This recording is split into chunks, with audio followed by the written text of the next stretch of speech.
Hello, everyone, and welcome back to another week here at Just Gay Stuff Podcast. I am Jess. And I'm Lauren, and I'm a bit silly today. Lauren is silly because she's on the good stuff. I am on the good stuff. I had surgery a few weeks ago. You had surgery on Friday. Oh, yeah, on Friday.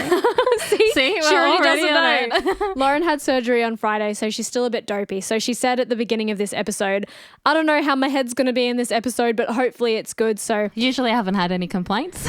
If Lauren's funnier than normal, you then guys know something's why. wrong. No, I'm kidding. Well, if you're joining us for the very first time ever, hello and welcome. I have noticed that some of our very first episodes have been ticking over a few more numbers. Really? Yeah, so I feel like people are joining us maybe midway and now they're going back to the beginning of the catalogue. I love that so much. I love it too. So that's super exciting. Whatever made you jump over to our channel or tune in on Joy FM, thank you so much. And Yes, if you thank like you. what you hear and you haven't gone back to the beginning of the catalogue, Do it. please do have a listen to the early episodes. I know a lot of podcasts out there say things like, oh, don't listen to our first episodes. Oh no, that's where our beginning and our story is. I'm like, actually do it, then you'll see what our craziness is about. Yeah, if you want to know the deep dive on Lauren and I and that and our relationship and 'cause how we got here. We are partners. We and are. maybe people that have tuned in later along the line don't know that. Yeah. So, yeah. They'll get to know that very quickly by the way we act. Yes. But there's more than 60 episodes in the catalogue. Really? Yes. Oh my gosh. I think we've said this a few times, but when we started, I didn't know if we I would... did not think we would be here. Well, I didn't think we'd get past 10 episodes, really. No, and I've said to you quite a few times actually that I'm very grateful for the opportunities and the people that we've spoken to Definitely. thus far. Yeah. And, you know, a lot of people have said, what is there to talk about in the so much stuff. LGBTQIA plus community? How do you keep going? I think is the number one question we get. Well, there's heaps to talk about. So much. There's so much. But if you're going to go back through the catalogue, there's definitely things that will keep you entertained there. There are some heavy things. There's some light things. There's something for every mood that you're in. So And I think it just constantly keeps going with society and the way that things go. Topics come up that need to be spoken about. yeah, absolutely. Absolutely. So if you've looked at the title of this week's episode, you'll know that we are diving into our experiences of Ooh, straight this relationships is very raw. versus queer relationships. Dun, dun, dun. Do we need a trigger warning? Do you think you'll say Yeah, we may. for what? I'll tell you when Vices? I get there.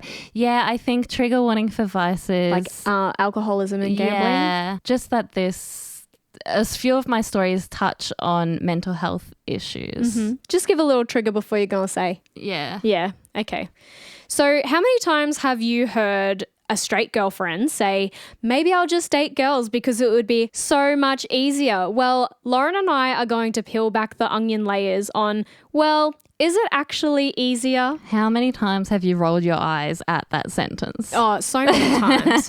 But we're going to go through our experiences to showcase the positive and negative emotions because personally, I'm not sure that one is better than the other. I think it all depends where you land sexually and how you connect with your significant other. Yeah, I do agree with you. I think we've both experienced straight and queer relationships. So I think we're just going to pick apart a bit from both and see what happened. Yeah. And look, there's a few layers to each relationship and experience. So I think the first layer of the onion, we're going to start with meeting people. Oh. So let's go from the very first step of putting yourself out there.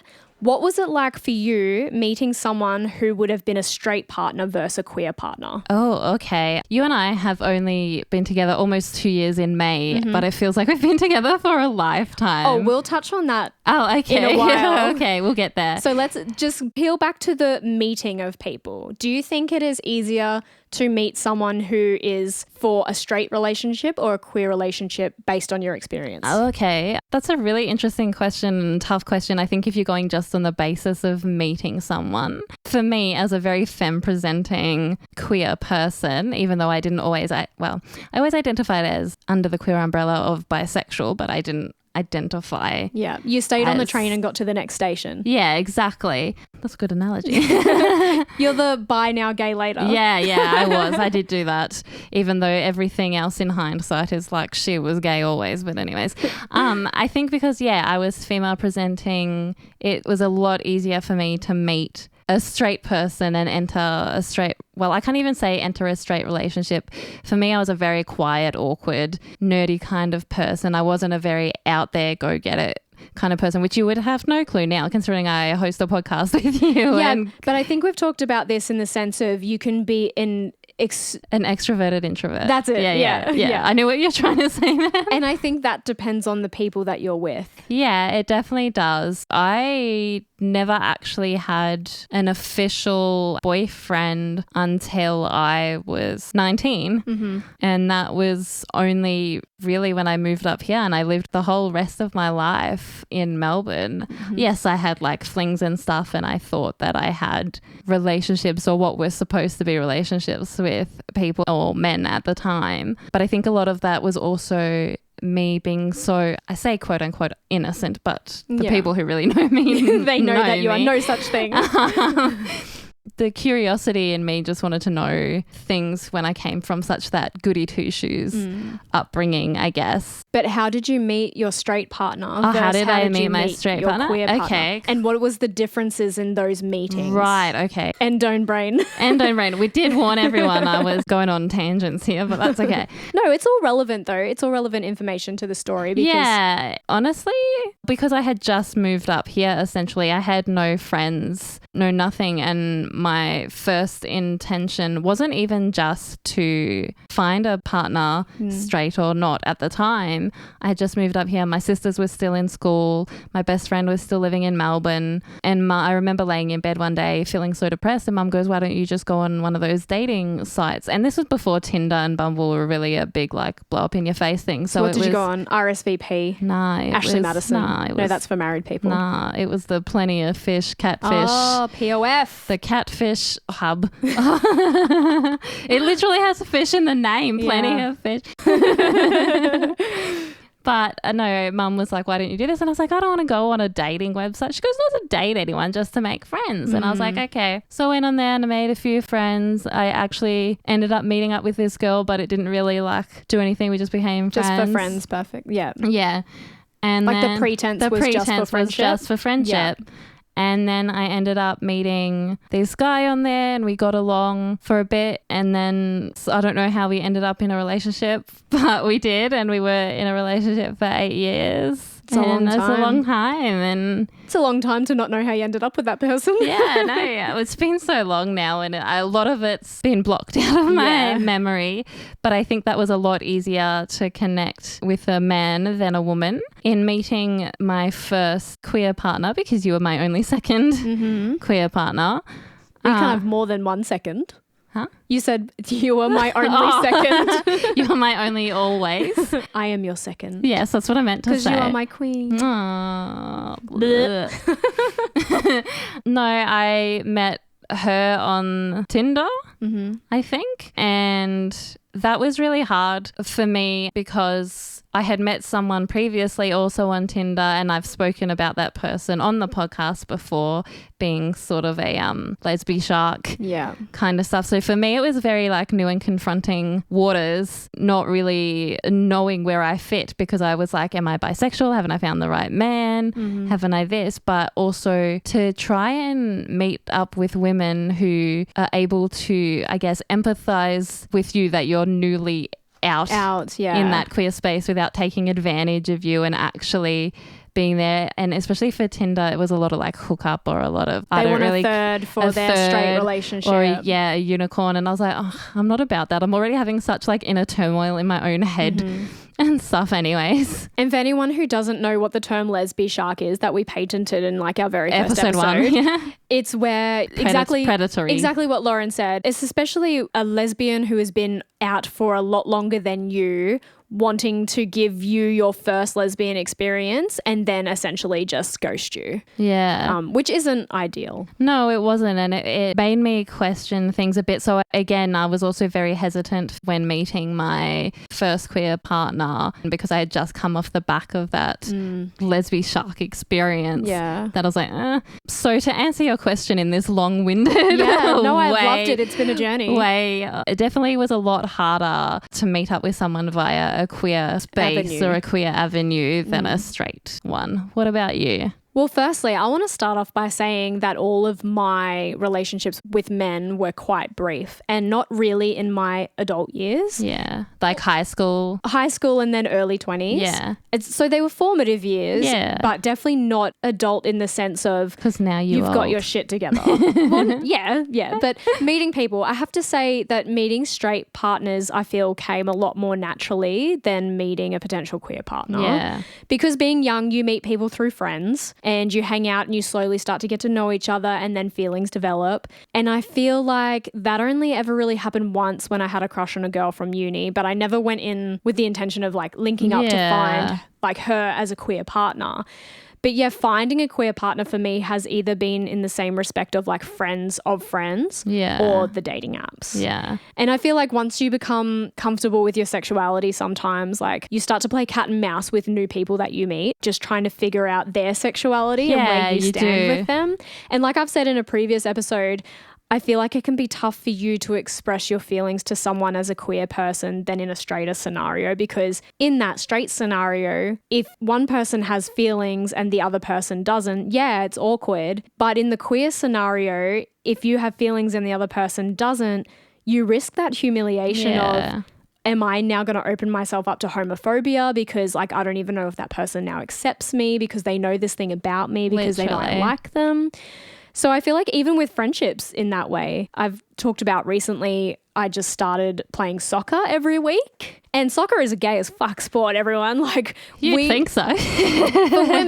for women, we all know that LGBTQIA plus players in sport, especially in women's sports, there is like a higher average of queer people than straight people, I think, mostly. Yeah. I was like, you might have to check those facts. Yeah, maybe I do. So don't quote me, but you know, just on the surface level of what we see, and I'm talking soccer here. I feel like I'm also thinking like it's the same with all girls' schools as well. If there's a group of girls, 1 out of 5 is going to be gay. well, 1 in every 4 people is gay, apparently. So, and there's 2 of them sitting right here. But so in terms of my soccer team, right, I show up to this gay as fuck sport and all the women in my team are straight. Except for your best friend. Except for me and my best friend. You guys are the token gays of the team. And you know, suddenly I felt this sense or need that maybe I need to hold my personality back a little because you just don't know how well you will be received. It's that thing like we talk about, like every time you meet a new person, you don't know. And then that's even greater when someone mentions that they went to church on the weekend. Oh, yeah. And I'm sitting here sweating. I forgot about that. I'm sitting here sweating like, fuck, maybe I won't be accepted by these people. But I do know that that's an irrational fear to have nowadays because religion doesn't always hold those negative connotations. But no, they don't. It's hard to retrain your brain. They don't, but I think that's what's been instilled into us, especially by the church, people being like, that's not okay. But I feel like in certain aspects that is changing. Yeah, it is changing. Because and I know now we have these great things like LGBTQ churches. Yeah, I love that. We need to go to one just for fun. No. I feel like there's still that religious aspect. And so I'm like, I'm an atheist for sure. Fair. I mean, you're spiritual as fuck. Yeah, I'm very spiritual. Mine's not even about the church or religion side just of want to things. meet It's people. just it's just the connection side. So to answer the first line of questioning, I feel like it was definitely more natural to try and find a straight relationship versus a queer relationship. I think for me. I think it is too, and I don't know if it's the same for our male counterparts that are in that queer space. But I think especially as women, it is a lot easier to find those straight relationships or male attention. Yeah. Especially when you are femme presenting. Yeah. Because our counterparts that are masc presenting, men kind of see that and they know that, okay, this person probably is looking for female attention rather than male attention. And us femme presenting or STEM presenting in certain aspects don't get that same quality, I guess. No. Yeah. Maybe that's where, you know, I'm all for people being who they are and being loud and proud, but I am also like, maybe that's where the likes of Fletcher, I guess, and you have to be out there and that charismatic and that stuff for people to really understand the queerness of it all. Yeah. You're mentioning Fletcher is really important because for us as queer women, the stereotype for representation was always the butch lesbian. Yeah, no. We never had those STEM lesbians in the forefront of media, or we never had really femme presenting lesbians in the forefront of media.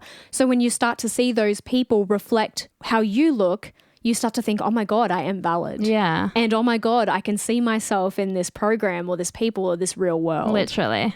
Okay, let's move on. So what about getting to know someone and having an emotional connection? Do you feel like an emotional connection was harder to create in your straight relationship or harder in a queer relationship? That's such a hard question for me to answer. I think I've only ever been in 3 real relationships, and this is my current and last one. You hope? I know. Trust me, I know. Well, with the first one, you know, being that heterosexual relationship for 8 years, I think I was so desperate to feel some sort of love and attention because, you know, I was the girl that got bullied at school for having red hair and freckles. I was the girl that always lost out to her sisters being the prettier ones, so didn't get the boys.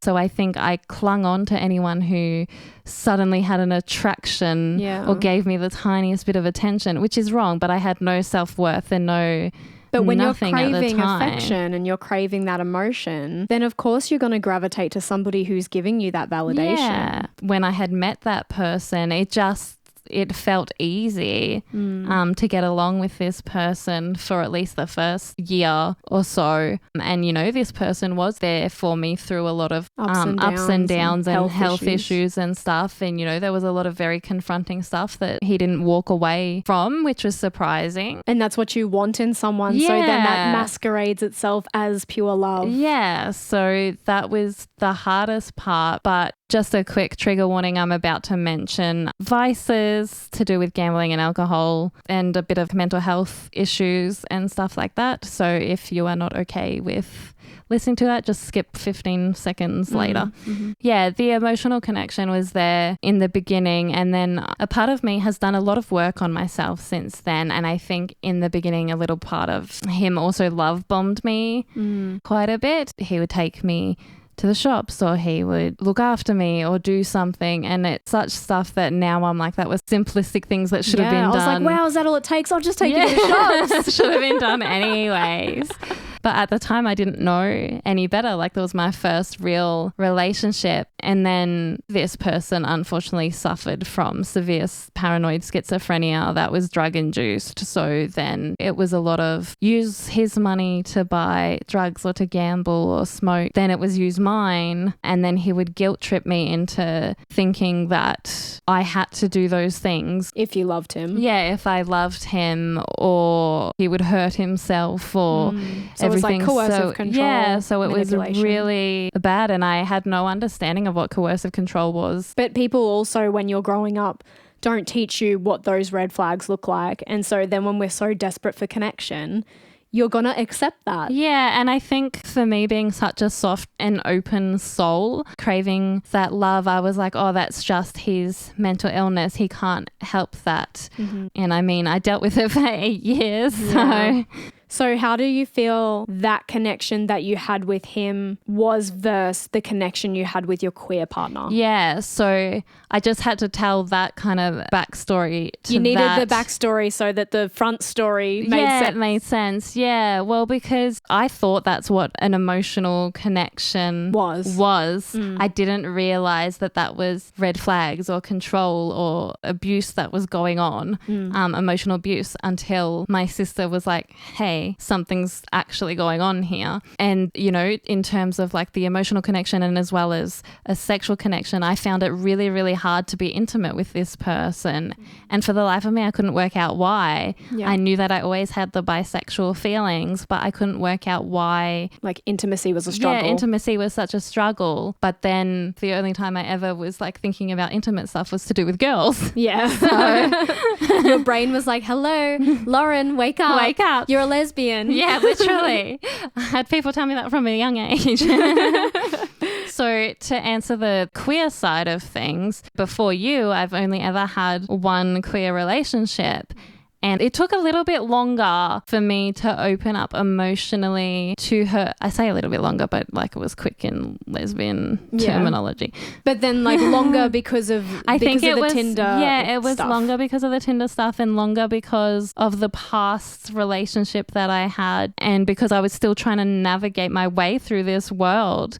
But once I did, and once I had my first, Rainbows to rainbows and butterflies and to all the magic. and to being aware and being like, oh, dickhead.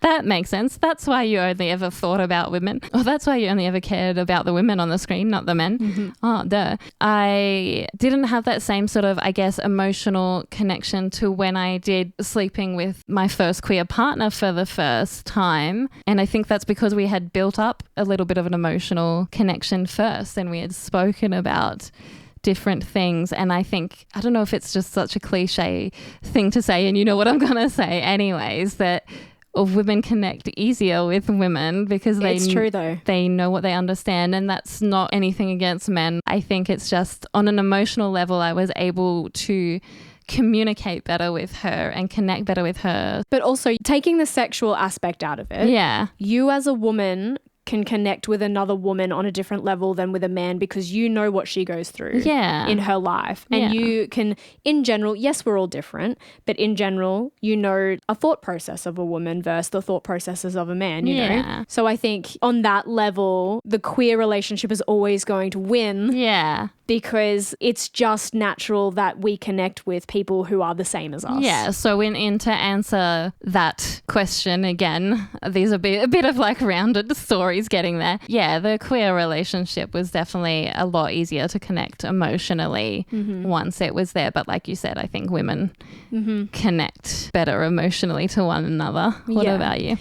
Looking back on my straight relationships, I think I've come to realize quickly, especially now, that I never took any of them seriously. Really? I feel like... It's so weird when you have those hindsight moments. You're like, oh, shit, I was a bitch. I feel like I always knew there was going to be an end to them, and it was never like if it would end, it was always going to be when. Yeah. And I definitely know now that emotionally I never felt connected to a straight partner. Bearing in mind, again, that I haven't had a serious straight relationship since like 22. Yeah. But probably even in my most serious straight relationship, which was my last one, I felt the most connected, but I still felt so guarded. Yeah. In so many ways. I think I always felt like no one was ever going to get me. And I felt like no one was going to ever understand me. And you know, you have those thoughts like, oh, is this what love feels like? And you think, oh, is that it? I know exactly what you mean because that's how I felt too. And I was like, oh, is this we settle for? Yeah. And I think the biggest difference in my straight relationships was I always wanted my own space. Even if I really liked the guy, like I never wanted to spend that much time with him. Yeah. And then when I met my first girlfriend, all that changed. I was obsessed. I was like typical lesbian fashion. You hold. All of the lesbian jokes. I just wanted to like live inside her. And I don't mean like creepy in a sexual way, but you know, Skin all of the suit. lesbians listening right now. Yeah, exactly. All of the lesbians listening right now will know exactly what I mean. Like you just want to be inside her skin. Like you just don't want to be away from that person. Yeah. It sounds so creepy. Like it does, but it's true. And so like I remember specifically there was this prospect that I was going to be away for 6 weeks when I had my very first girlfriend. And I remember... Were you so scared? I remember feeling like that was the end of the world. Yeah. 6 weeks away from this person, I was not going to ever be able to do it. Like I just felt like that was my world ending. For me as a person who had never had that fairy tale thing as a kid, like, oh, I'm going to grow up and get married. Like I could never see those things for myself. I think because we also come from similar upbringings, like we said this morning. So the fairy tales weren't really shown in our upbringings either. But like you see them in movies and you think, oh, this is what little girls are supposed to want. And I feel like I never really wanted that. Or I thought about it, but I could never picture me with like a guy at an altar, you know? Yeah. And then when I got my first girlfriend, suddenly I could like picture my whole world and my whole life with this person. And it's like that light bulb that we talk about where all these feelings just flood you and you feel like... It's an overwhelming. You're like, oh my God. Yeah, you feel like no one you've ever met compares to this one person in this moment. And obviously I never experienced that in a straight relationship. And for me, that emotional connection is so strong in queer relationships. And I think that just comes down to like how we work together and understand each other. I think it's a communication thing, what it really comes down to. Yeah, I think it's just that mutual understanding of like women understanding other women more and things like that. Yeah. So that's where I'm at with that one. Wow. I think queer relationships are definitely easier for connection. Yeah, I think that too.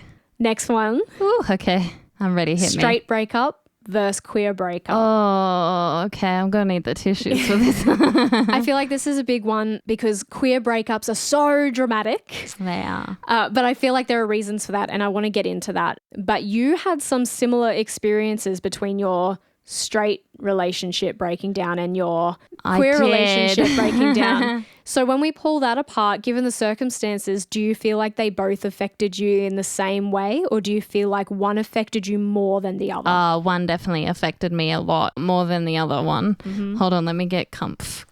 I got to get into position for this story. Storytelling mode. I do.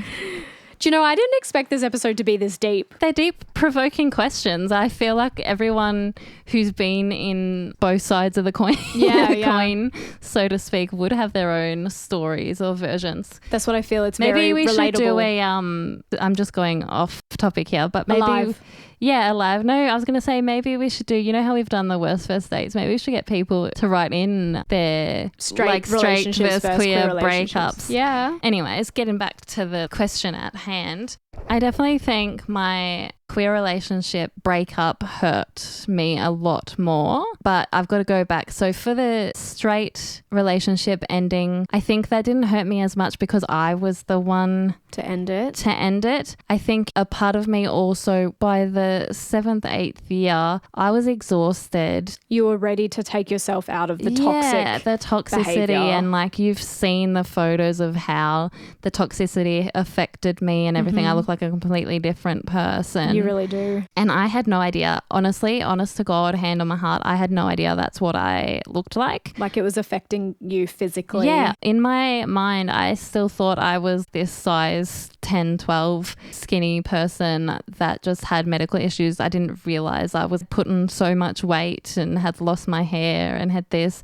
I was stressed. I was trying to work out how to live week to week on a disability pension with like $0 in my bank. With a toxic person manipulating me and saying that he would do all these things if I left. And I think because I was so physically exhausted, a part of me knew for a while that we had to break up, but I had never been in a situation before where I was the one to do the breaking up. Like this was my first ever relationship. And I also, you know, was still in that mindset of the low self-esteem and who else is going to ever love me and I've been there. all this stuff. I'm like, maybe I should just hold on. You know, you go through that. Maybe this is love this is what we accept from people. This is what I deserve. This is what I can fix. And I think I just got to a point where my sister and best friend really slapped some sense into me, not physically slapped, but mentally slapped and just said, you know, you've got to work out a way whether you move out with this person and that's you spending life. And then I feel like I would have been very isolated from my family that way, or make a change. Yeah, essentially. So he got home after God knows where, being at the pokies or something. I was crying, he was crying, trying to do the manipulating thing. I couldn't drive yet either, so he was the one driving the car, and I just had to pull off that Band-Aid and say, this is it. Like, I love you, I care for you deeply, but I can't do this anymore. And that was that, really. And that was hard for me in itself because I'm not that person who's able to deal with that stuff and do things head on. But I think I had such a support network and such a strength built up because I had it in my head for ages that something had to be different. It just couldn't keep going on like that.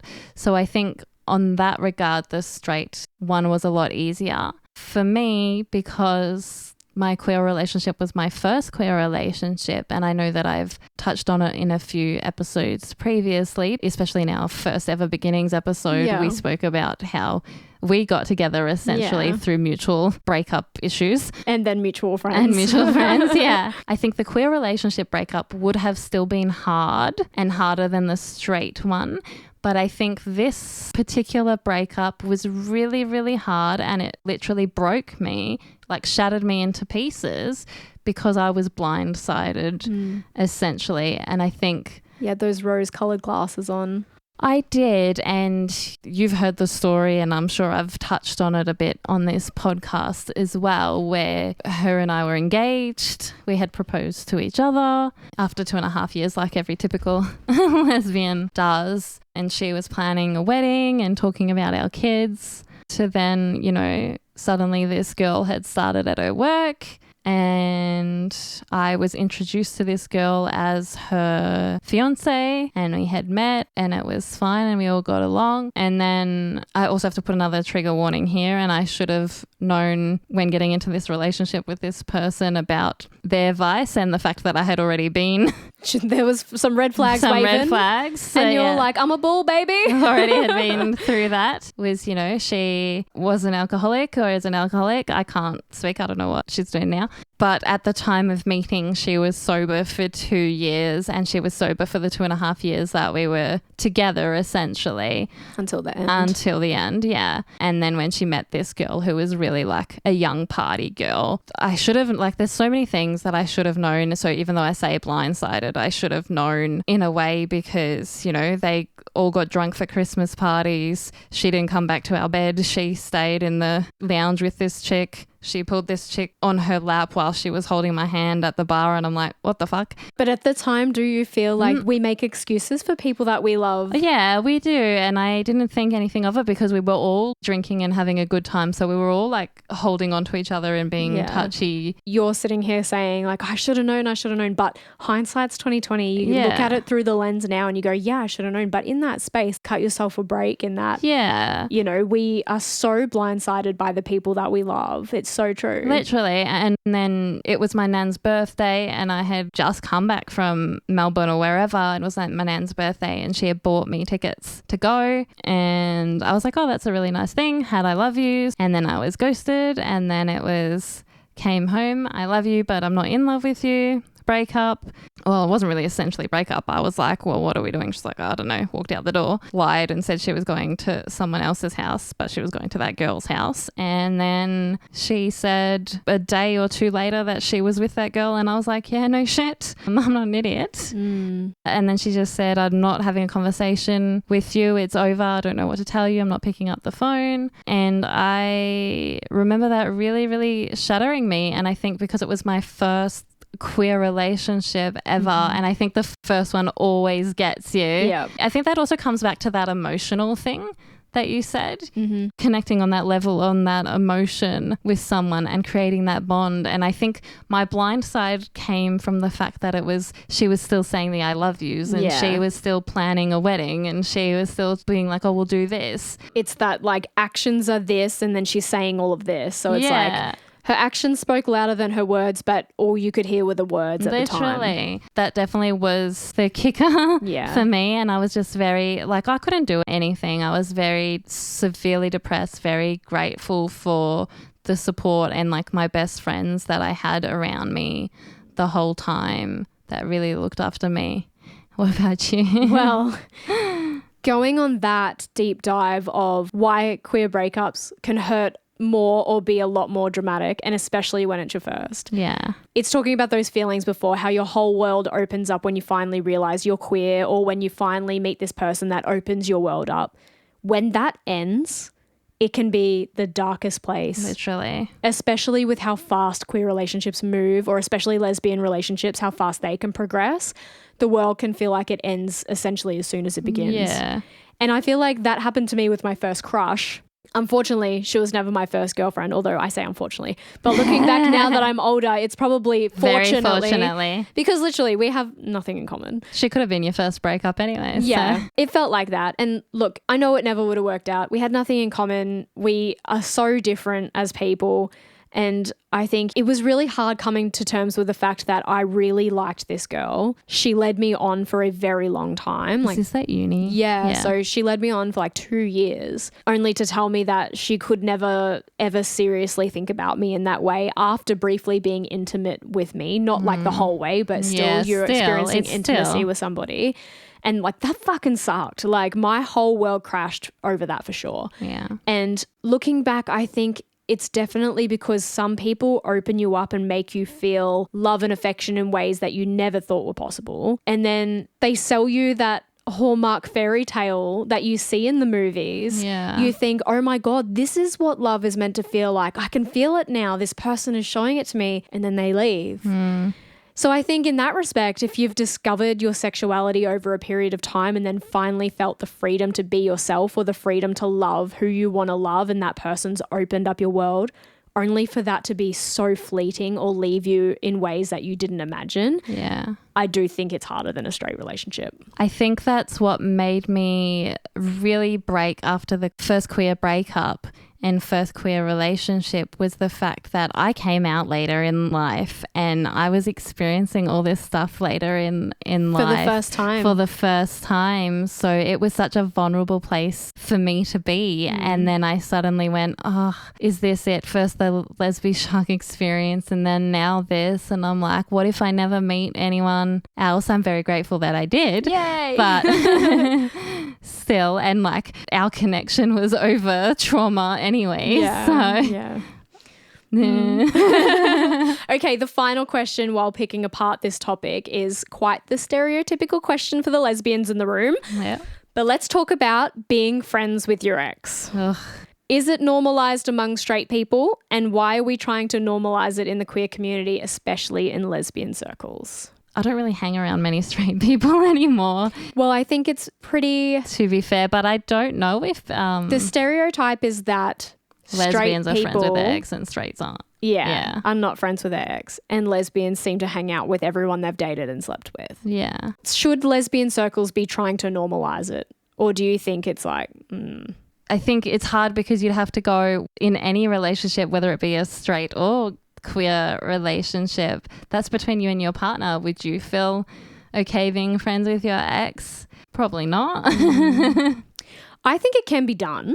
Yeah. Absolutely. And I also think it depends on how deep that connection went with that person, because you and I have a mutual friend that we were both briefly with for a time. And I think that part's and we're still different. friends with that person. Yeah. So I think it definitely depends on depth. And I think for some people it can genuinely work.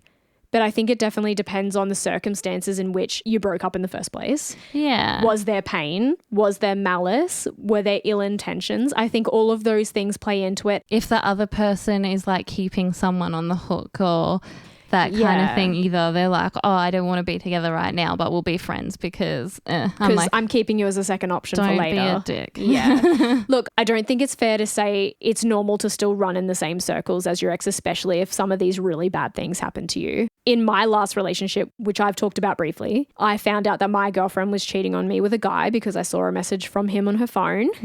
We've all been there. Yeah. I think. I don't know. Besides that being the But absolute... you would have had some sort of suspicion. Oh, no? yeah, totally, Yeah, totally. to look at a phone in the first place. Well, it dinged and it was next to me. Sure.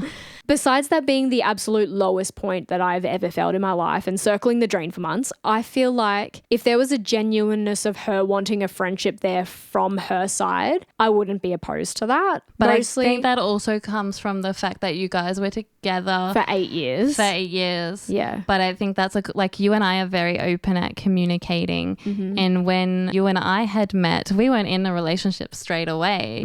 We waited 4 months before we were like, oh, we're actually dating. Yeah. But I was very understanding and knew a lot of the stuff that you had gone through with your ex. Because and I was open and because honest you were about it open all. and honest about it all, and the communication side of things. But I think if it had been a situation where I wasn't so understanding, or she had waited so long and then it wasn't like this genuine friendship thing, and then I was like, there were times where I came to you and I was like, are you sure it's not something more than her just wanting friendship? Yeah. Kind of stuff. And look, those are all the factors that play in. Like, yeah. And look, we were together for 8 years of my life. I still miss personality traits of hers. Of course. On a friendship level. But that's because you and her grew up together in times of like formative years. So yeah, so I still miss her on a friendship level, but I feel insanely secure in our relationship that I don't really think that it would be an issue. However, she doesn't hang out in the same circles as my friends. So that would not be an inner circle friendship. Whereas one of my exes still hangs out in my friendship circle. Yeah, that's fun. And I find that one a bit harder to swallow, even though I feel like that was over 10 years ago. And I think that's because you spend this time with someone and they learn all these intricate parts and details of you that even some of your closest friends don't know about you. And maybe you wouldn't want them to know. Like with this partner, this particular person, I went through skin cancer. I went through really harrowing things in my life, and they saw really, really raw parts of me that I haven't shown people outside of close relationships. And so sometimes the actions of a person can make you doubt if they're going to keep those vulnerabilities to themselves or if they're going to essentially air your dirty laundry. And when people are running in the same circles as your friends at times and you still see them, it makes it hard because you don't know if those vulnerabilities are kept safe. Yeah. Does that make sense? Yeah, no, it makes a lot of sense. I feel like that's the biggest thing when you're running in the same friendship circles with your ex. I feel like there's just vulnerabilities on the table that may or may not be comfortable for either of you. Yeah, that's a whole uncomfortable situation, even for me as a current partner coming into the situation. It's always uncomfortable for me to be around an ex of yours. Yeah.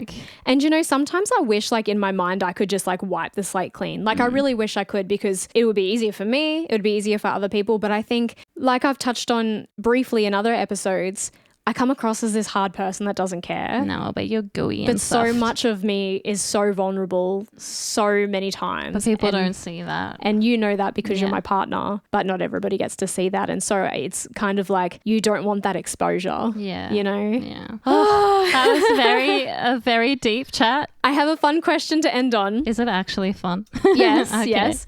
Why do you think lesbian relationships progress so quickly in comparison to other relationships on a grand scale? I think it's just the connection. Yeah. The emotional connection side of things. If you're able to emotionally connect with someone straight away and be understanding of what people need or want because you're either of the same sex or you're able to think the same ways, I think that's what it is. I found this awesome article. Oh, okay. In the article called Understanding Lesbian Time Great. by queersapphic.com, What a great title. they said, this time warp is fueled by a deep emotional intimacy that develops quickly. I was right.